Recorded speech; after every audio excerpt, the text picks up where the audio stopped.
that's the problem we have right now, which is that tokens are being sold as a product category, not as an infrastructure category. They're not a product category. It's infrastructure. The product category is, okay, well, you can have an ETF that exists as a token. Yeah.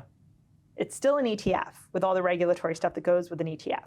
It's still an ETF. It's just now issued on chain. It doesn't matter. You can have multiple share classes. One of them could be on chain. One of them could be settled elsewhere. One of them could be issued in dollars, and the next one could be issued in euros. And that's not an uncommon structure. Yeah. And so I think that's the piece that is missing. That we talk about tokens as if they're products. Tokens aren't products. Tokenization is infrastructure. The product definition comes from what it is. Is it fixed income? Is it an equity? Is it a fund? Yeah. Is it, a REIT? Is it direct ownership of a piece of real estate? Is it a deed? I have no idea. But just because it's a token doesn't tell you any of that. And I think that's the direction that regulation is going, which is actually the first part of that sentence matters a lot more than the latter.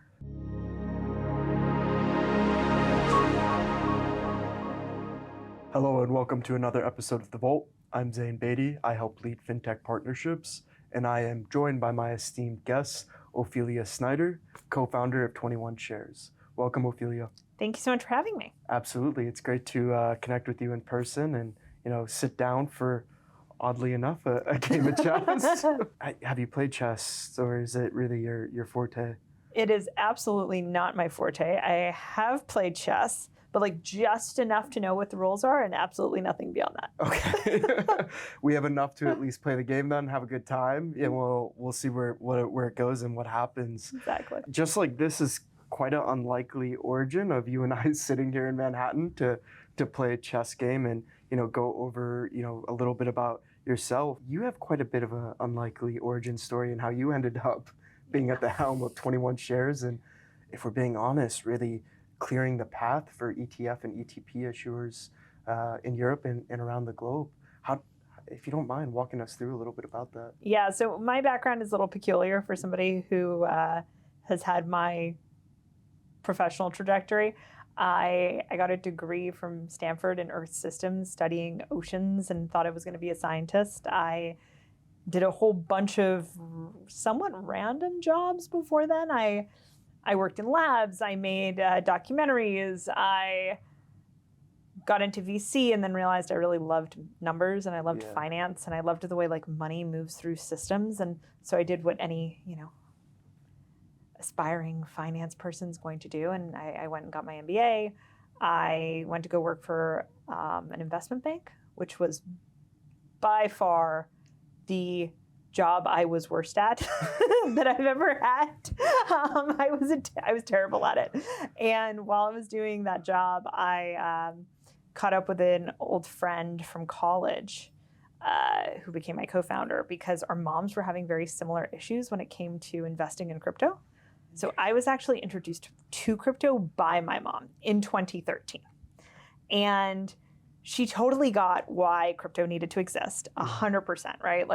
She told me, Merck is spending too much money on hedging. We are in a geopolitical anomaly where everyone is getting along, but globalization's here to stay. We're going to need a way to pay each other. Have you heard of a thing called Bitcoin? I'm like, no.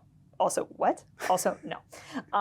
And so that was my somewhat random entry into crypto. And my co-founder's mom had a similar thing where she wanted to invest in the space. But at the time, there really wasn't a way to do that in a functional capacity. There was no infrastructure for people like that to invest. You really needed to understand custody. You needed to have some understanding of how to actually transact. You needed to be comfortable with the digital bearer asset. I mean, my mom was not going to do any of those things. And so we set out to find a product that my mom and Hanny's mom could invest in, and there weren't any. So we went out and built one. And that was the beginning of 21Shares. That is brilliant. That's brilliant. Ultimately, really just solving an immediate issue that you identified in trying to get your mom access to crypto and Bitcoin.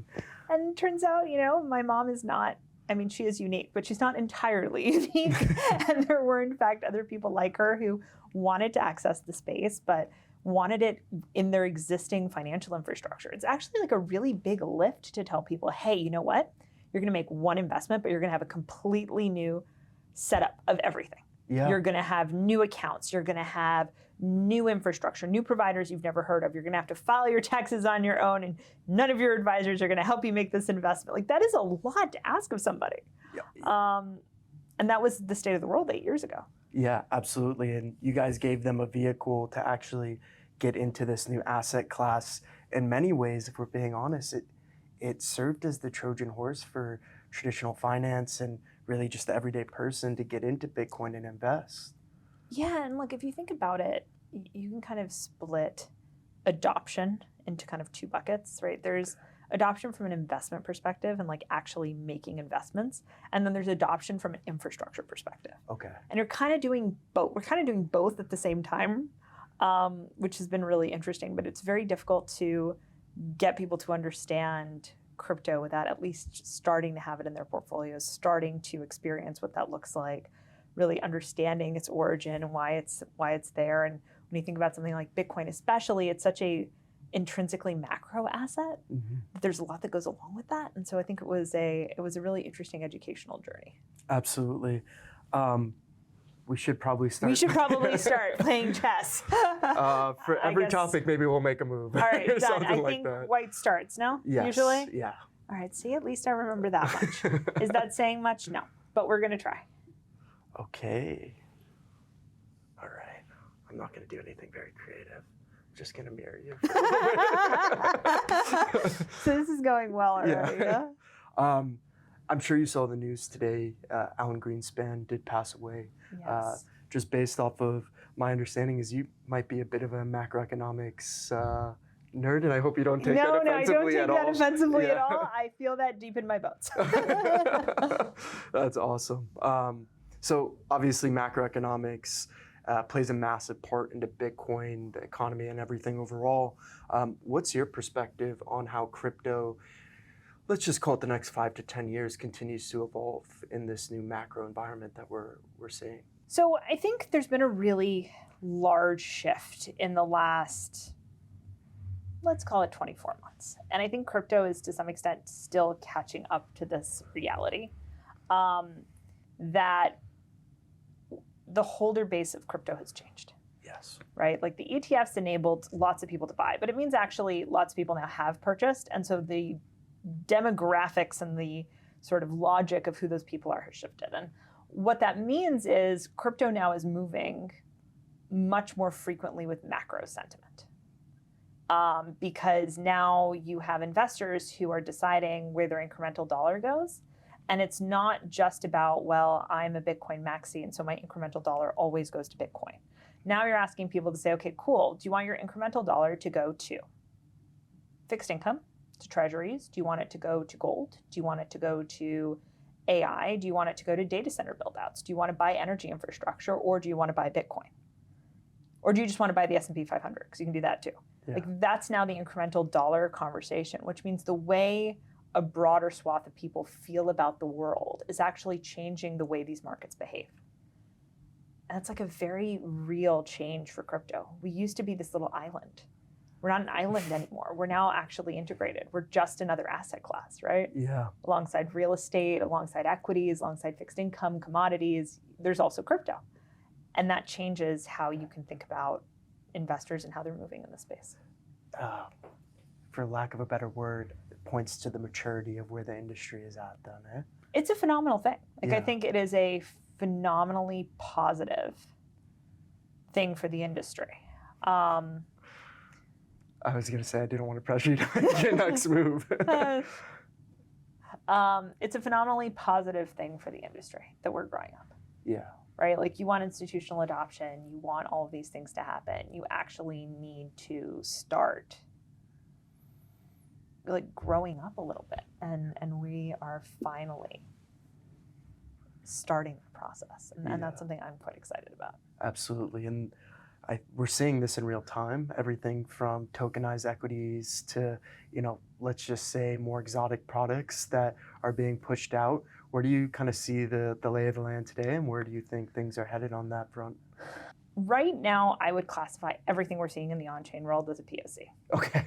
I don't think it matters how it's promoted. I think they're all fundamentally proof of concepts. Because because the issue is that we don't have a real, like, no one has actually figured out how to implement tokenization at scale. Yeah. It just hasn't happened yet. And I think it's partially because people don't understand what scale means. Like, scale in crypto means a few $1 billion.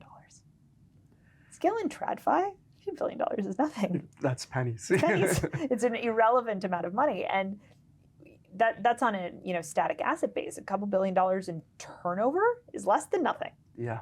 And so we're just not there yet. I think everything you're seeing is functionally a proof of concept for how a fully on-chain, fully tokenized world could look, could work, could move forward. Yeah. Not a really fleshed out plan for what that world is going to be or how it's going to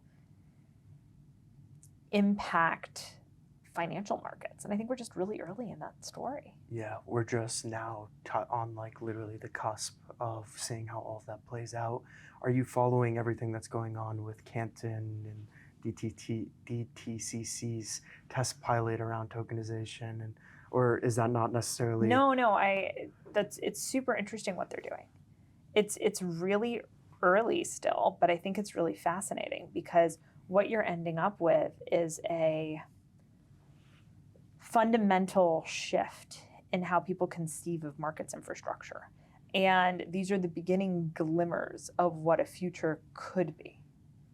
How financial markets infrastructure is going to work in the long run is still very much open for debate. And it's something I'm quite excited about. Is the optionality of where things could go, or just the fact that we're moving to at least what you would probably deem as being better, faster rails? We're not just moving towards better, faster rails. We're moving towards a different way of transacting with each other. And I think this is something that crypto is still coming to terms with, is that most of what we're talking about are middle and back office functions, not retail. Yeah. Most of what's exciting right now is middle and back office functions. And by the way, I don't think anyone's ever said that sentence out loud before. Like, normally that's not what people get excited about in finance. But as we're moving towards requiring more infrastructure for agentic payments, infrastructure for existing in a world that is geopolitically more fragmented. Yeah. And whether the current geopolitical situation with the current set of conflicts persists, I don't know. But we are not likely in a scenario where we're heading back towards a Pax Americana structure. That's not where the world is going. And so it goes back to what my mom said to begin with, right? Which is, if you believe that we are still going to have some level of specialized production where everybody needs to purchase things from each other, but we are not really all getting along, and so we don't have the right payments infrastructure to manage that, well then, now what? And I think that's the answer that crypto and on-chain financial products can actually answer, which is the okay, now what? If you're going to build new capital markets rails from scratch, what are you going to choose? New payments rails from scratch, what are you going to choose? If you exist in a world where all of these systems are more fragmented, what is a more likely technology choice in order to allow us to transact with each other? Like, how do you get two people who don't agree to be able to use the same payments rails? Well, I mean, even the ECB came out, asking questions about the future of payments and of capital markets, and specifically of the technology that underpins those. I mean, if you think about it, Visa is an American company. Yeah. MasterCard's an American company. Amex is also an American company. That opens a bunch of questions of like, okay, well, how much influence does America have on global payments infrastructure? A lot. Right? Like, think about SWIFT, think about these private companies that offer that as well. That combination of features, coupled with like growing distrust globally of each other and everyone else, that is opening us up to a very different model of how financial infrastructure could work. A post-Bretton Woods, post-America as like the center of all financial activity is really what you're describing. A new monetary order? Is that? To some extent, yes, but it's not about America. It's about the fact that because not everyone is getting along all the time, regardless of whether you're on, Team America or not. The question becomes, can you afford to not integrate multiple systems? So forget about it. Like, you are 100% on Team America. Does that mean you're never going to do business with anybody else? And if you need to, how are you even going to access those rails? These rails will no longer be compatible with each other. Yeah. So it's going to start to open a question of, okay, well, we need something like the internet where we can all still talk to each other, even if we're not all, on the same team right now. And I think that's the interesting shift. And tokenization solves that. It can solve it for payments. Bitcoin can solve it from a monetary perspective. You can solve it at a government interaction perspective, right? Moving money between governments, essentially. Yeah. You can solve that at an individual perspective as well. And I think that's a really interesting thing. And it's built on top of this idea that if you're going to rebuild financial infrastructure, are you going to use old technology or are you going to use new technology? New technology generally, right? And so this transition opens this really fascinating moment. Sorry, am I supposed to be doing something? Is it my turn? I think it might be my turn. I think it might be your turn this time. Okay. I'm sorry to keep us waiting there. It's fine. Like, I am not good at chess, so. Neither am I, as a disclaimer. All right. But we're attempting things. We're having a great chat. Exactly. And Ophelia, you're a bit of a history buff. I am. I'm a huge history nerd. It is my favorite thing in the whole world. Battle of the Bulge. Is there any specific, time periods or empires that you're particularly keen on? Oh, you mean in terms of like military stuff, since we're playing chess? Yes. Yeah. So I like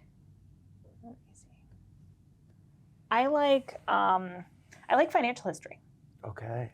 So that should come as no surprise. I love financial history. I think it is my biggest pet peeve with crypto. People have no appreciation for history. And there's this, it's true of most financial infra, that people are constantly thinking that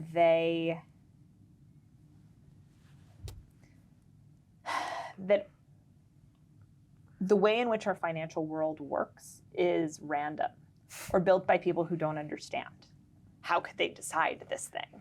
And how silly were they how to silly do that? were they? Yeah. And the answer is actually probably not silly at all. These people were smart. They were just as smart as we are. They just operated with different constraints. And so before you burn a system down, I think you should have some appreciation for why it was built the way it was. Well said. So one of my favorite fun facts recently from a book I was reading is that, do you know what the first instance of the division of ownership and labor was in the context of building a corporation? So the idea that the shareholder base is not necessarily the people who are putting in the work. I don't know. It's the Roman Empire. Wow. Actually. That concept's been around for a really long time, and it came from tax collection. The Roman Empire would auction off contracts to collect taxes in different parts of the empire because there was no centralized way to do this. It was a way to decentralize tax collection. And initially, you would have auctions in Rome, and people could come and buy it. But at the time, the tax collection contract was maybe for a village or a small region. As the empire grew, the tax collection contracts became like tax collection for Spain. Gotcha. And people no longer had enough capital to actually buy the entire contract outright. So they started to pull together capital and bring in professional managers to go and actually collect these taxes. Wow. And that was, in large parts, the proto version of a corporation. It's not that different than what we do today, which goes to show you none of these ideas are new, which means if you're going to try to say, hey, you know what? I don't like swaps. We're going to build new, better swaps. Or a better example, I don't like futures. I think futures with an expiration date are silly. We're going to build perps. That's great. But that involves understanding what a future is and why it exists, and not just these are new, better futures. Well, no, they're actually slightly different, and they operate slightly differently, and they're slightly different also than a swap, and so they fill an interesting niche, and we could have that. Yeah. Fascinating. Okay, cool. Yeah, that's a great idea. But I think a lot of crypto doesn't appreciate that. We love renaming things for no reason. It's the same thing. It's the same thing. Let's just call it what it is, and then maybe somebody else would understand us. But that's not really our style as an industry. We like to get creative with our nomenclature. I like that's a good way to put it. Yeah. Exactly. Cool. Yeah, we like to get quite creative, and I think you hit on something that's first principles of why something was built. what purpose does it actually serve today in the market, and then what problems are we trying to solve for this new iteration that we're providing. And so for something like a perps, do you see additional value in, I'm just using this as like an example, compared to their legacy versions of like actual options with, you know, expiry dates, etc.? So I think like perps especially are much more user friendly. Like options contracts are really complicated and are not the most obvious for people sold to in use. Bundles, etc. Right? Yeah. They're complicated. They're hard to access. Like I actually think that's probably a net positive thing, provided people know what it is they're buying and don't misconstrue a perp for buying the, you know, physical asset. I think it's great. Yeah. I don't think financial innovation is dead. I just think financial innovation requires an understanding of what it is that has been built and why. Yeah. And I think when it comes to, you know, for example, tokenization is a great example of this, right? Tokenization is a fundamental unlock in capital markets. Absolutely. In a really interesting way. It's going to increase the velocity of capital. It's going to improve accessibility. It's going to improve a lot of sort of the operational overhead that exists in these products. And all of that's a really positive thing. However, I think the important thing to realize is that, you know, there's a reason people net settle. Yeah. People like to do that because it's a lot of operational overhead for them to reconcile their books for atomic settlement. They don't not atomic settle because they can't. They don't do it because they don't want to. Mm-hmm. And I think that's a really important distinction to realize. Like, hey, not everybody wants to do that. And there are reasons for it. Like there's a reason why the DTCC clears an entire market every day and makes sure that the entire market settles. Yeah. There's a reason there are margin contracts, right? And that there's margin structures built into these markets. It actually supports an amazing array of balance sheet complexity. Like think about securities lending, think about rehypothecation. I mean, just for two basic options. But you know, repo markets. I mean, this continues, and the amount of financialization that sits behind the, you know, I sold you 10 Apple shares and I got cash back is enormous. And so you can't really do tokenization the full way until you take into account all of this complexity that sits on the back end. I think some projects are doing a good job of that. Okay. You mentioned Canton. I think they're trying, especially to kind of capture that intrinsic complexity and give some options around how you could manage that. But there's still a lot of work to do in terms of how those types of solutions can actually be integrated. Absolutely. Again, at the beginning innings of anything when it comes to tokenization, the tokenization stuff, I'm a massive fan of it. Like you said, there's everything from capital efficiency to getting an asset class into people's hands that maybe wouldn't have necessarily had access to it in the past. I've got to be honest, a lot of the projects today, it does feel like we're kind of just wrapping a product, calling it something, and you don't really have necessarily like direct underlying exposure. Does that give you pause, or do you think it's still just a net benefit because ultimately people, even if it's synthetic exposure, they are still getting, you know, some way, shape, or form, upside or downside associated with the specific asset class? I think it's an interim situation. Yeah. I mean, even Hester Pierce came out and said that, right? That they're putting in frameworks to allow for direct issuance. Yeah. But, you know, and even for wrapping, but the wrapping needs to be equivalent to another financial structure. And I think this is the thing people sometimes miss about tokenization. Tokenization is settlement infrastructure. It tells you nothing about what a financial product is or does.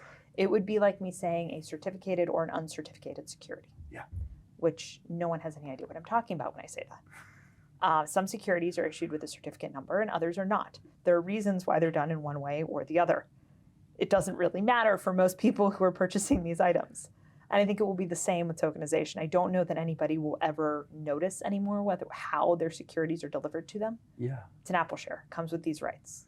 That's it. Great, that's it. Yeah. It's a, you know, and I think that's the problem we have right now, which is that tokens are being sold as a product category, not as an infrastructure category. They're not a product category. It's infrastructure. The product category is, okay, well, you can have an ETF that exists as a token. Yeah. It's still an ETF with all the regulatory stuff that goes with an ETF. It's still an ETF. It's just now issued on chain. It doesn't matter. You can have multiple share classes. One of them could be on chain. One of them could be settled elsewhere. One of them could be issued in dollars, and the next one could be issued in euros, and that's not an uncommon structure. Yeah. And so I think that's the piece that is missing. That we talk about tokens as if they're products. Tokens aren't products. Tokenization is infrastructure. The product definition comes from what it is. Is it fixed income? Is it an equity? Is it a fund? Yeah. Is it, a REIT? Is it direct ownership of a piece of real estate? Is it a deed? I have no idea, but just because it's a token doesn't tell you any of that. And I think that's the direction that regulation is going, which is actually the first part of that sentence matters a lot more than the latter. Gotcha. And so then from our industry, the learning lesson here is more that we need to get better at branding these products that we're offering and not necessarily say it's something that it isn't, or we just need to get less good at it, less creative. Okay. We don't need Less more creative. branding. We need less branding. We need to branding. what is this? Yeah. It's this thing. It's the same thing that you're doing over exactly. here It's in the an traditional equity. markets. Yeah. It's not it's just an equity. It's fine. It's issued as a direct equity. It's an equity. We don't need, financial creativity is amazing. Yeah. And financial innovation is amazing. We, however, do not need to reinvent the wheel. We need less branding, just less. Yeah. We don't need things to become more complex. Yeah. We need to take existing regulatory structures and adapt them to new technology in some way. Yeah. Because at the end of the day, people still want funds, right? They still want diversified exposure to things. People are still going to want the S&P 500. Yeah. The S&P 500 in an ETF is still going to exist. That ETF can be issued on a blockchain. It can be issued on a piece of paper. It doesn't matter. It's still going to be an ETF that holds the S&P 500. And I think that's the part that's most interesting to consumers, Yeah. right? So at the end of the day, what do you care about? You care about investing in the S&P 500 in a liquid way. I don't know that people care that much about that second step once you get out of crypto land. Yeah. And I think that's something that we're coming to terms with as an industry, is that people don't really care that much about these things. They don't care about the rails, really. That's Not really. underneath. They just want it to be fast and get to where they want it to at the specified time and with the right asset or whatever it may be. And if all that checks out, The rest is good. yeah, they don't care what's happened on Not behind at the all. scenes. Not at all. And I think that's the part that we are still. We make it tough on ourselves, don't we, We sometimes?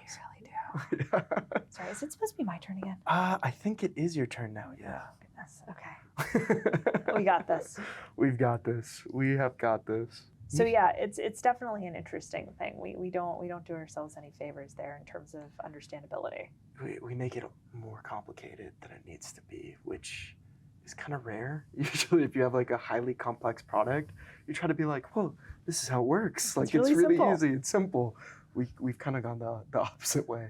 But look, I think there's some positive that has come from this, which is namely that we have a really interesting opportunity for the first time in a long time to to really bring about change in financial infrastructure. I mean, people misunderstand, I think, where technology is in asset management, for example. Yes. I was chatting with someone last week who was discussing how recently they're planning to retire their mainframe, Interesting. Like their IBM Mainframe. Z mainframe. Okay. like a mainframe. Yeah. Towards cloud. It's like a relatively new project in the last couple of years. Okay. Think about that for a second. Okay, Yeah. so this is what we're talking about. This is where most of the technology is at. We are nowhere near that type of full-scale integration of something as new as a blockchain. Yeah. And one of the things that's missing is all the connective tissue, right? At the end of the day, you need books and records, you need compliance infrastructure. Nobody talks about the impact on risk management from being able to settle repo on a Saturday. Mm-hmm. You still need to rebuild all of that, which just hasn't happened yet.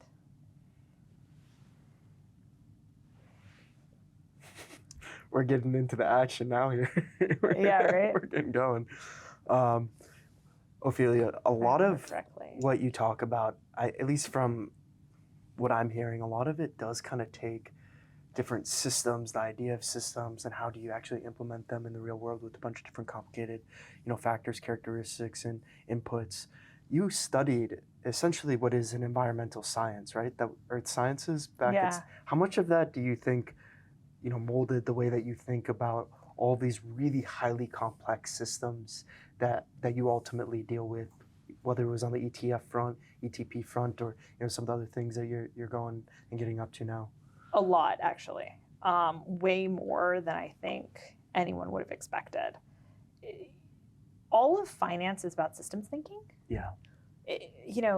Financial products have like a shape to them and a flow and a certain amount of rhythm in order for them to actually, make money. Yeah. And I think that's something that we take for granted, that, these things are going to naturally just kind of work, and they don't at all work that way. They require a certain amount of, management and design. And it's something that I think about a lot, actually. Yeah. Well, you brought up something interesting before, which is that there's this odd fallacy where people immediately think because we're here today that we somehow know things that other people didn't know, when the reality of it is that they oftentimes are just as smart. There's really no difference between you and them. They just were at a different point in the cycle of the development of, in this case, financial systems. Exactly. What role do you think the Fed's going to play in this new financial system? Because one thing I did make note of, I interned at the Fed, specifically at their financial services group right down here in Maiden Lane. So very familiar with FedNow and Fed, like the overall Federal Reserve ecosystem. So I'm quite keen to understand whether or not you think that the current macroeconomic and monetary system will continue on, or do you think we're going to see a different implementation of macroeconomics more broadly? And also the way you said, fun there was like, it could not be any less fun. No, I actually love macroecon, so it is actually fun for me. But so there's a few pieces. So I think this is a Bitcoin story, right? Because for the most part right now, stables are just reflections of existing currencies and will respond to similar dynamics, and that's fine. The more interesting part, and in fact, actually with some of the regulations that are coming into play, they're becoming functionally feeders for purchasing treasuries, right? Yep. Especially capturing foreign retail assets to purchase treasuries, which is kind of an amazing deal. It is the best distribution product that we have by far. Best deal. So like that makes total sense and is going to continue as is, I believe. The next thing that's going to happen from an infrastructure perspective is, I believe, we are going to have a fragmentation of currency. I think something like 75% of central banks are expecting to reduce their dollar exposure. 45% are expecting to purchase more gold. Yeah. The World Gold Council's report, I think, last week.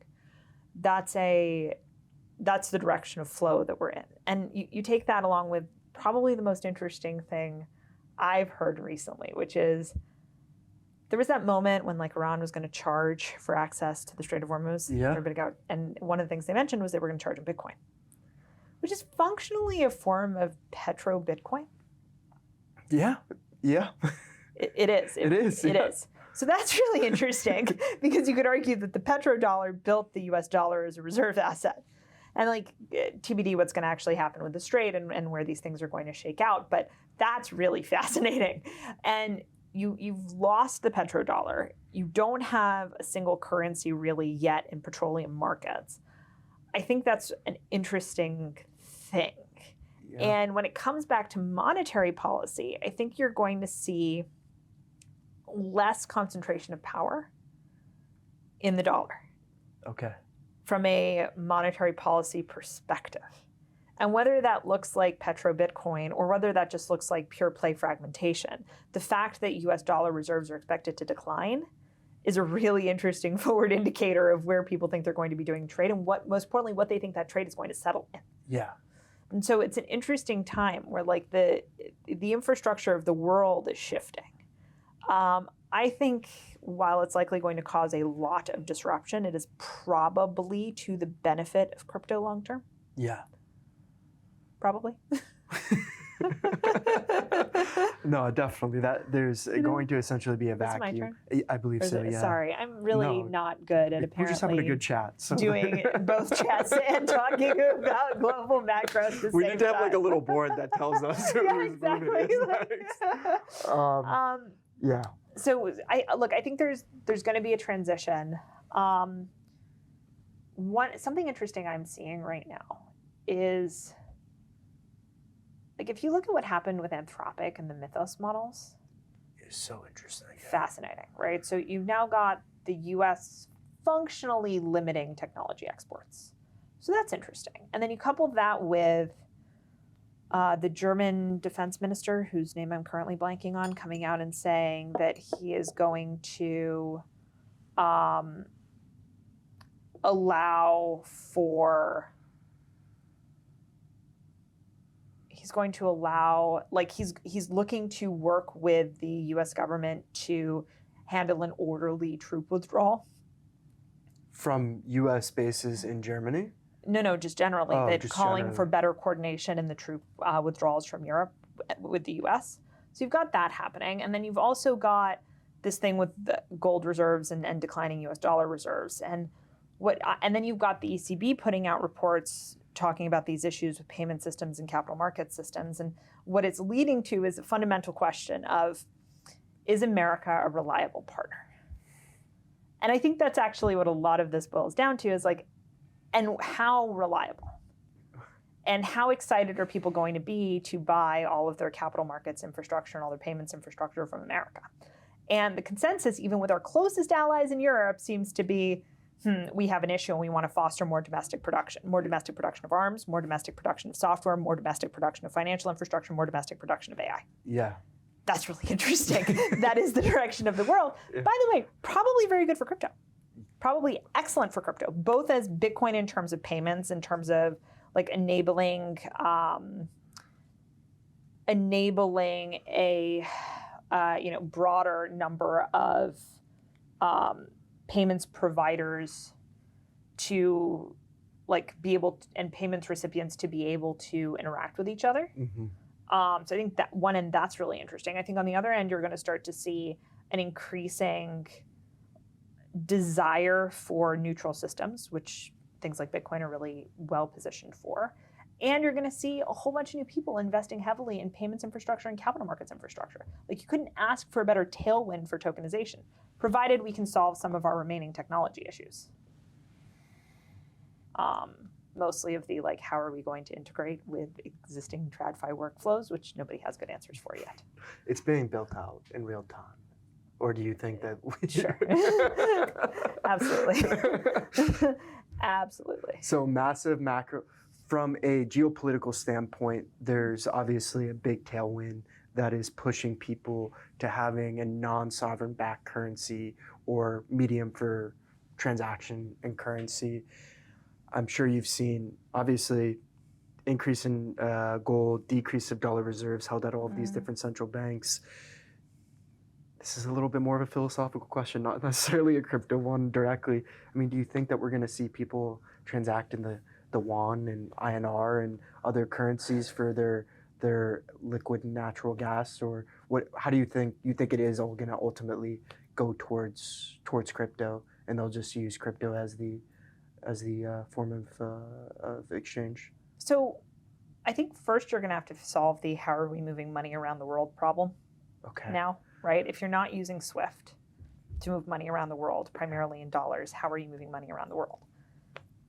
Because you still need both institutions to have access to infrastructure to actually move that money from A to B. So that's one problem, which is that historically a lot of that's been done in dollars, and so we have very robust systems to do that in dollars, and most other currencies don't have as robust of a system for moving money on a global scale. It's very true. Yeah. How do you move money from Botswana to China? Questions. How do you move money from El Salvador to Tokyo? Like, these are questions, right? That we don't, historically, that there's been a lot of dollar denominated trade, and so SWIFT provided a lot of that connectivity. So I think first you're going to have a connectivity issue, which is going to apply to almost anything you deal with, because now the global payments rails Swift and fixed messaging are the ones are dollar denominated for the most part. So like Yes. that's going to be your first problem, which is that all sounds great. How are we moving this money? And so there have been a number of projects globally to build that capability. It's why you saw things like the BRICS currency that was kind of a big deal a couple of years ago. I think you're going to continue to see projects like that until some of them gain real traction where you can actually move assets. I suspect that when it comes time to build that infrastructure in a globally scalable way, you're going to be much better off using a blockchain that can agnostically move different types of currency on the same rail than you are building 12 different rails for all your trading counterparties. Yeah. And so as that system fragments, it's not that I think everything's going to Bitcoin. It's that I think as the system fragments and you need more infrastructure to support these payments, what's the best way to do that? Like, forget about if you're a government. What's the best way to do that if you're a bank? Yeah. Right? Like, I am, JP Morgan. I'm now going to need to operate on 47 different settlements rails. How do you do that? What's the best way to do that? You're going to have to fundamentally change the way you operate as it is once you make that transition. So that's what I think is really interesting, is that there's the fragmentation of payments, whether or not it all accrues to Bitcoin or not. And I do think some proportion will accrue to Bitcoin. Yeah. On-chain is just a good way to solve it. Yeah. It's kind of the world crypto was built for, right? It was part of this idea. And that's really exciting. I think the part that maybe the industry is going to have to come to terms with is that people don't like cooking their own food or doing their own grocery shopping, so they're probably not going to do their own wire transfers. Putting that one out there, like, probably not going to do your own wire transfers. You're probably still going to have an intermediary. I think it's a safe bet. Yeah. Yeah, that feels about right to me. Yeah. We right, like Uber Eats, Instacart, but now we're going to do our own payments. Some people might, but some people also enjoy cooking, and some people go grocery shopping. But like, the trend of the last 20 years has been towards on-demand. Yep. And towards, the future is probably looking more like agents and less like DIY. Yeah. And I think that's really interesting because that requires some sort of like letting go of part of the, I think, original crypto ideology. Yeah. But when I look at what's happening with macro and I look at what's happening with consumer and I think about, where the direction of the world is going, I mean, these are pretty amazing structural tailwinds. I don't think you could ask for better. No. Just a question of like, how do we build and capitalize on that? It's the open question. That is the open question. And you mentioned agentic commerce. There's a lot going on if you even look at like Visas and MasterCard. It's my turn again, isn't it? Most recent reports, I believe so. Yeah. I'm really not doing an awesome job at paying attention and also playing a game. Right for it. Visa and MasterCard, they talk about agentic commerce, and they're basically saying they see a lot of their growth in the future coming primarily from agentic commerce. Where do you think it's going? Do you think we're all going to have agents, each one of us, that transact on our behalf and are trading for us when we're at work? Or how do you see that ecosystem kind of evolving? I think we are probably heading towards a world where we have agents doing a lot of menial tasks. Okay. I think if you think about it similar to like the Industrial Revolution, which is probably the closest I can think of, right? I mean, the internet revolution was important. It didn't dislocate society in the same way, I think, that the Industrial Revolution did, in terms of mass migration, in terms of like structural shifts to the fabric of society. I mean, yes, and you see that especially with social media, but that's different than something that I think is this fundamental economically. Mm-hmm. Like the kind of increase in production output, the kind of change in the types of roles people filled and the way people lived, in the types of jobs they had. I mean, you're talking about in such a compressed amount of time, right? Mm-hmm. And if we're honest, it went through a period of like not great. Yeah. The Industrial Revolution went through a period of really not great before it became a net positive. And I suspect AI is going to do something similar. So before we all have agents that are, doing our bidding and doing things exactly the way we want them done, I think there's probably going to be a chapter that's a little sticky, a little complicated, but it gets messy when you're breaking the old system and creating a new one. It does, and I think that's something that we're going to have to contend with. That's one thing I've also seen you talk quite a bit about, which is like anytime there's a new technology, anytime there's something that is truly disruptive, there's a bit of mania. Then ultimately people come to terms with it, start to try to integrate it into whatever world they understand it as in their own plumbing. How far away do you think we are from that kind of like final phase of us getting integrated into the plumbing properly? It feels like we're a lot closer from the crypto perspective than we were 4 or 5 years ago, like exponentially closer to actually getting to where we're integrated into the plumbing of the old system. It depends on your definition. Okay, I love that. That's It true. depends That's on your fair. definition. So I think we've definitely been integrated from an investment perspective, right? Like you can now invest. That's interesting. I think the part that is more complicated at the moment is that we don't yet have a way to really we don't yet have a way to really be in the critical path of any piece of financial infrastructure, right? Like there's something to be kind of like a side quest where like, yeah, we can also do this. It's different for this to be like the pipe everything goes through. And I think the gap between those two things has a lot to do with integration work. I think right now it's really cool that you can spin off an instance and do, a few transactions on a Saturday and show that works and, do some repo on a Saturday. But I even think it's really cool that we're starting to see things like perps and prediction markets and even ETFs with like a liquid equities in them, and you start to see what a real tokenized world could look like. But these are all small moments still, right? Like one of the things I find fascinating is we're starting to see funds use perpetuals to hedge weekend exposure. Mm-hmm. That's new. That's fascinating. But it's really early, right? Like it's still the very beginning of that. How does that become part of the critical dependency? Has a lot to do with how middle and back office software works today, which is most asset managers, even a lot of brokerages, even a lot of banks, don't produce that software in-house. It's Absolutely actually not, yeah. acquired from someone.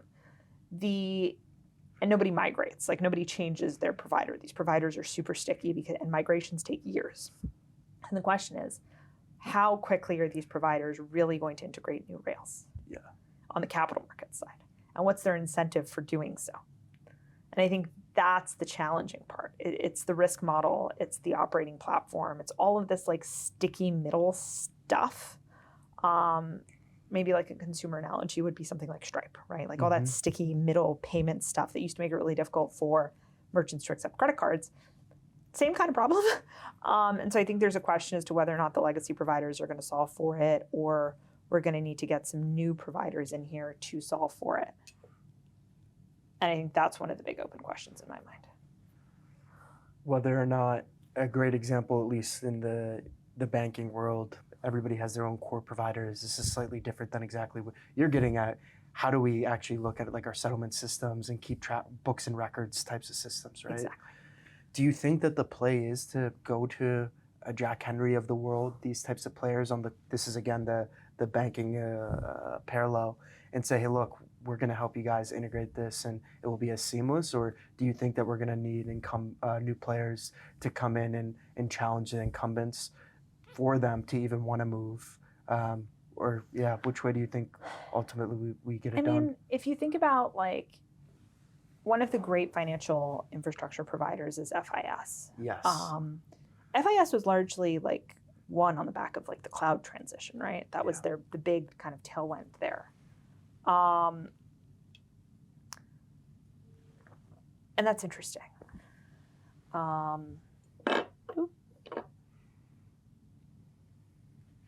And that's interesting to me because I think we're heading towards a somewhat similar-ish future where there will be an opportunity for legacy firms to do amazing work, and there will be an opportunity for new firms to come in and build new infrastructure. I think that's part of the Canton story.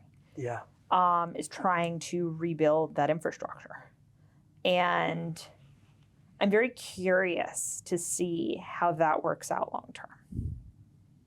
because either we're going to need to start offering like same or better. You almost got me there. We're going to have to start offering the same or better in Yeah. terms of infrastructure than what a legacy player could look to get.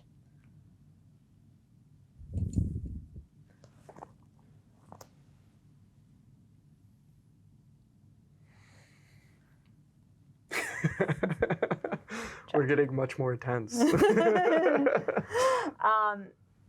And that's something that I think is interesting.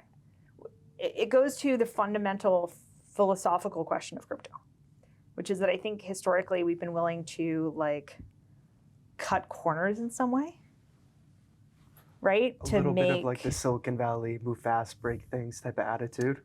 Exactly. Yeah. And now we kind of have to think about something new and think about a different way of doing things where we're actually doing better. And not just like it can be slightly less good because, you know, it's crypto and people will understand. Because there's some sort of like moral philosophy that's behind it or something of that nature, instead of it being like, no, this actually improves your life. Exactly. Tokenization. What other assets do you think we're going to be seeing come on chain and tokenize here shortly? I think we're going to see a lot of different things. I think tokenization is most interesting for more. I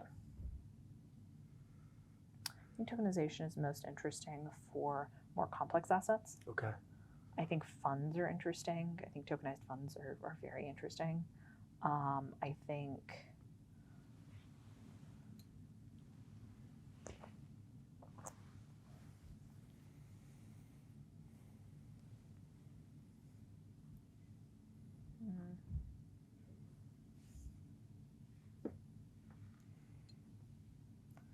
think tokenized funds are interesting.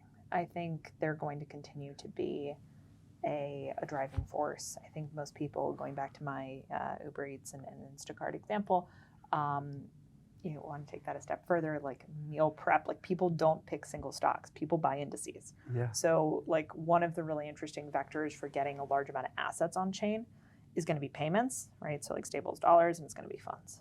But I do think some of the places where you see the most gains from like where you see the most gains from crypto and from tokenization are going to be the more complex assets. Hence why I would, you know, vote for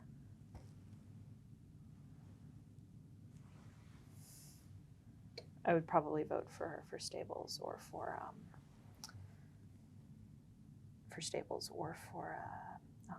funds. Really, it's hard to like both talk about something this complicated and also play chess at the same time. It really is. It's actually like it feels like mental gymnastics. It is a bit of a workout, especially for the mind. because like now we're getting to a place where like you actually kind of have to pay attention to what's happening on the chessboard if you'd like to not be completely obliterated.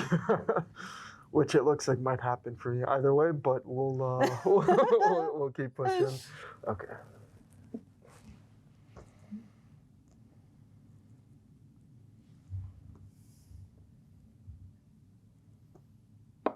Check.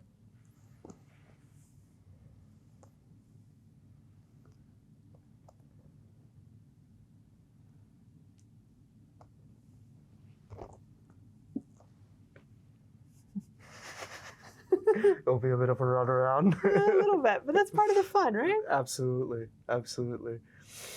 All right, so funds, stable coins, obviously are kind of like the killer use cases. Have you been following the developments with vaults at all? Yes, I have. I mean, I think vaults. My perspective on vaults is they sit somewhere between an SMA and a like fund. Completely agree. And that's interesting.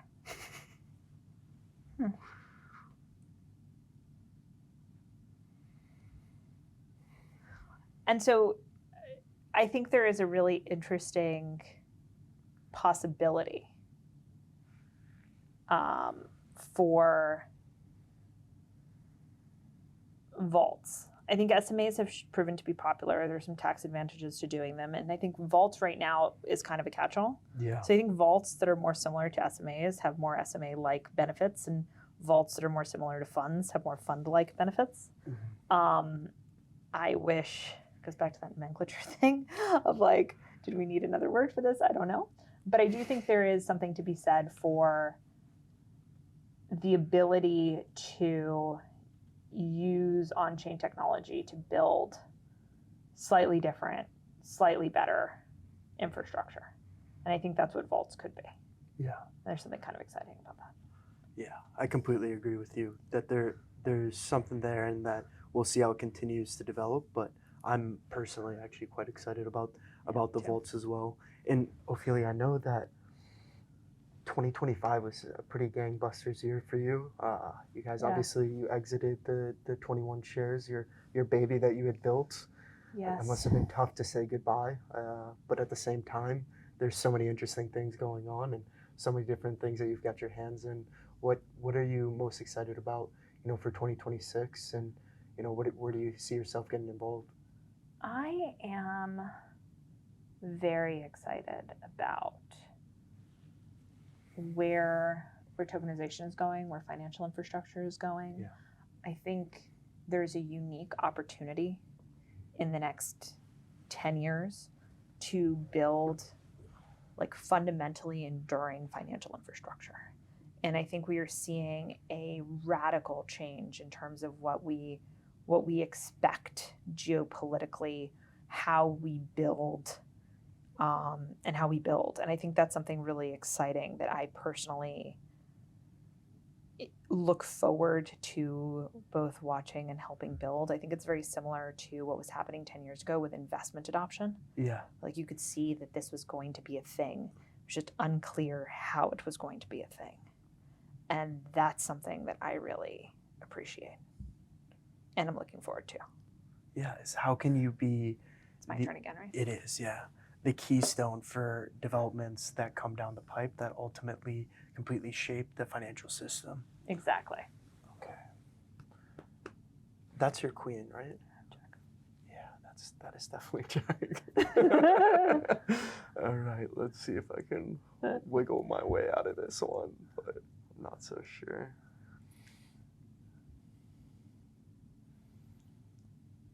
It is honestly very difficult to play this at the same time. It is, right? It's sort of like a mental workout where you're like, what's going on? Reminds me of Founder Life. Just if you want an example of Founder Life, this is it. Like, can you do mental gymnastics at the same time?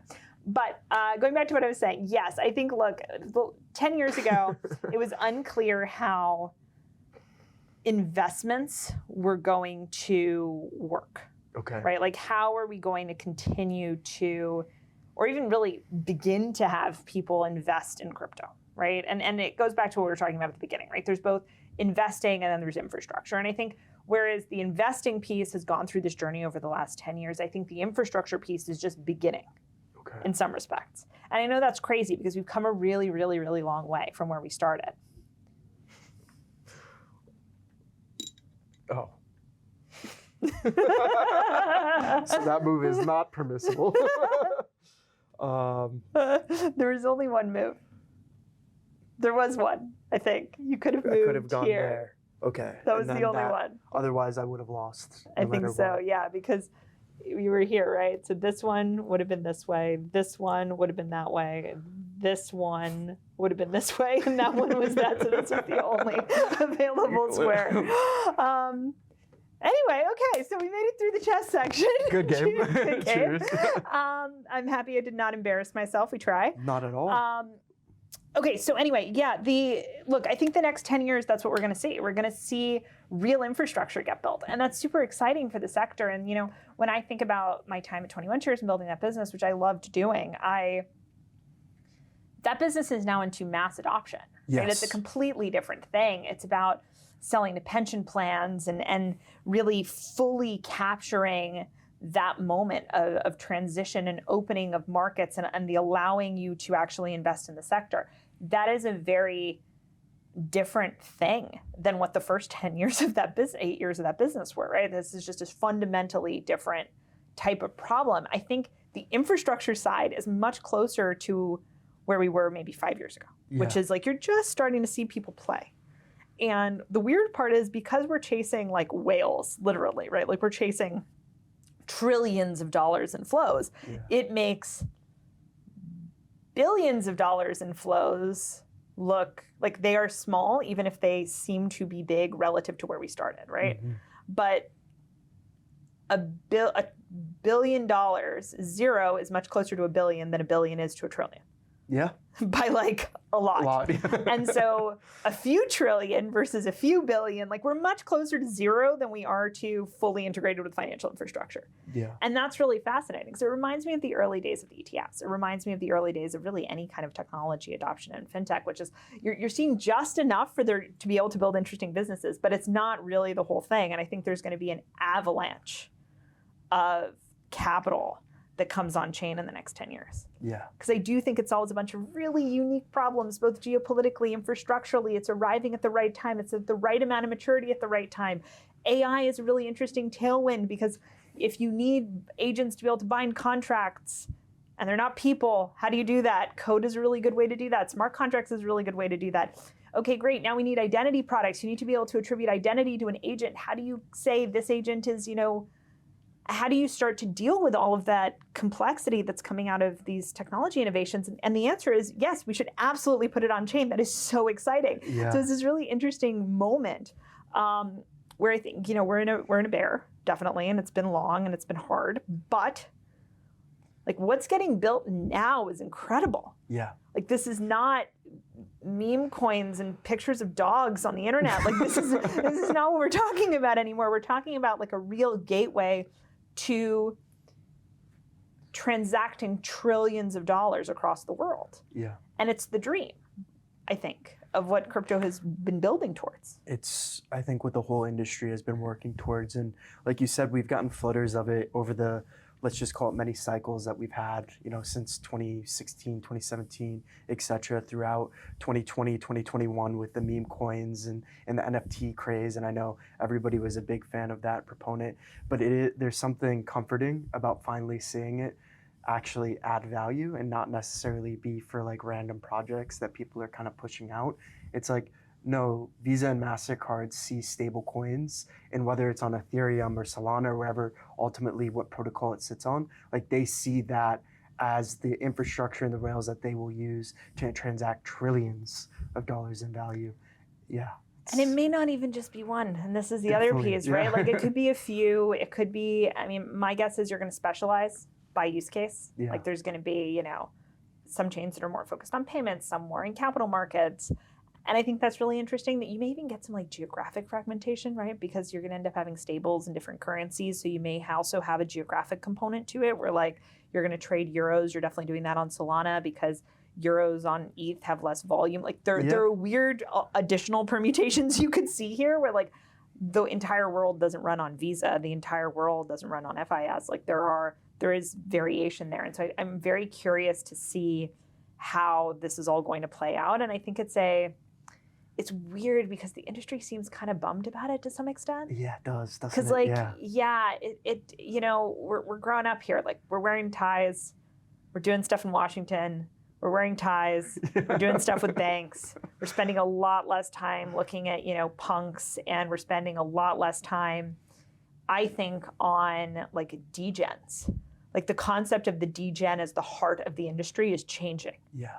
Like, there will always be that, but that's no longer going to be the largest concentration of capital. It just can't be. Like, there's no way individual retail can come up to anywhere close to the size of what we're describing. And so that's just a big culture shift, right? Like, the buttoning up, the becoming finance is a really interesting thing for an industry that prided itself on being very counterculture.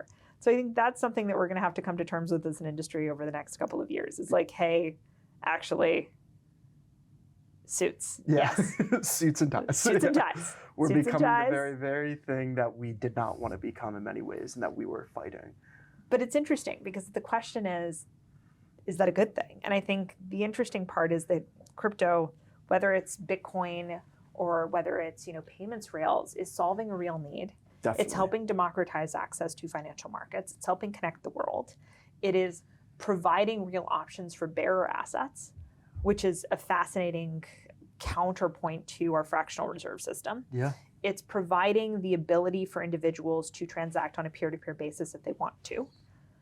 Emphasis on if they want to. It's not required, but you can. You can custody your own assets. That's new. You can enter into any contract you want. You can do it all without, necessarily having intermediaries. And you've certainly cut down on the number of needed intermediaries for any individual transaction. So while it might not look like what we thought it was going to look like, I would argue we've accomplished a lot of the actual core objectives. It's kind of check. But it looks absolutely nothing like what people thought, right? Yeah. What it doesn't look like is, do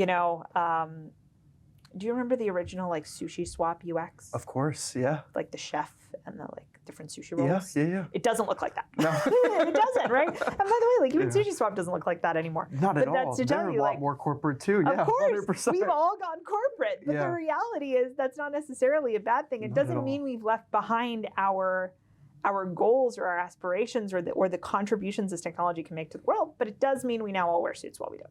Yeah. Hey, we look better while we do it now. That's not such Why a bad not? thing. Yeah. What do you want to do next? I can tell you a bit about what I'm doing now if you like. If you would like to share, that would be lovely. Yeah, so we'd love to if hear. you liked any of this content, most of what I'm doing right now is writing. Brilliant. I think it's a really interesting way to both kind of distill everything I've learned in 8 years building and to think about where the industry is going. And I've started publishing some of it. That is so awesome. that's what I'm doing. I'm writing a Substack and doing some advisory work and honestly having a great time doing both because it lets me have conversations like this. Yeah, that's brilliant. And the Substack is just your name, Ophelia It's Snyder? Ophelia officially. Ophelia officially. There we go. All right, Yes. That is awesome. That is awesome. We'll definitely have to check that out. Well, thank you very much for joining another exciting episode of The Vault, Ophelia. It was an absolute pleasure. Seriously, thank you so much for joining us. Thank you. This was fun. Yeah, absolutely. Thanks.